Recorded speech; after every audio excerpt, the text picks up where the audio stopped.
Mahal,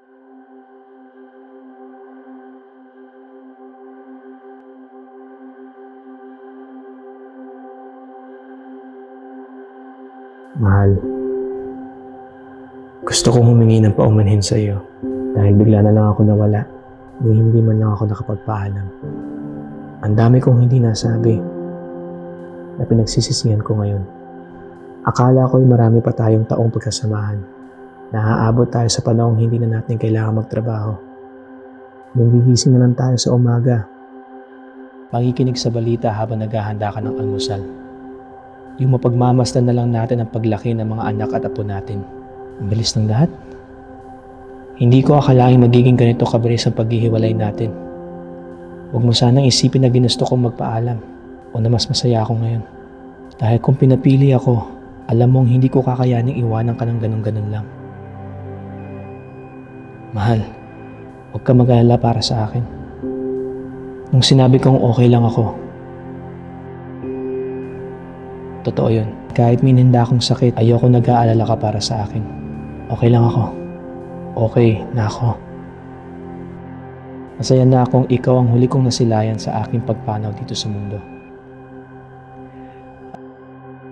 Alam ko, araw-araw, naghahanap ka ng rason, ng dahilan, upang magpatuloy sa daloy ng buhay.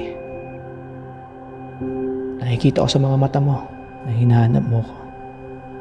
Kaya sakit na makita ka nag-iisa, na wala kang kausap, ni wala kang kahati sa kaping iniinom nating tuwing umaga. Alam ko mahirap ang pinagdadaanan mo ngayon, na baka pakiramdam mo pinag-iinitan ka ng Diyos. Mahal, hindi. Ito talaga ang plano niya. Alam ko sa araw na ito, gigising kang nalulumbay, mainit ang ulo dahil parang ipinamumukha sa iyong nag-iisa ka. Pero hindi ka nag-iisa. Hindi. Mahal, ipikit mo lang ang iyong mga mata. Magdasal ka.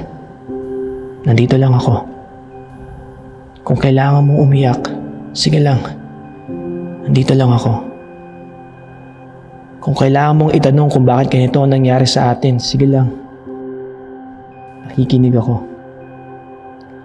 Mahal, ano man ang pagdaanan mo mula ngayon hanggang wakas, nandito pa rin ako. Tulad ng dati. Dadamayan kita sa lahat ng bagay.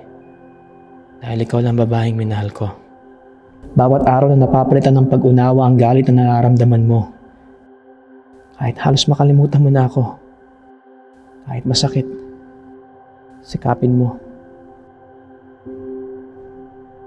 At nang mabuong muli ang puso mo. Dahil marami ka pang pag-ibig na kayang ibigay. Basta, sa tuwing may pagsubok na sa palagay mo hindi mo kakayaning harapin na mag-isa, pumikit ka lang. Isipin mo ang ating masasayang mga alaala. At sana maging sapat ang mga iyon para mapangiti kitang muli. Maligayang araw ng mga puso, mahal. Hanggang sa muli natin pagkikita. Pikit ka lang. Nandito ako.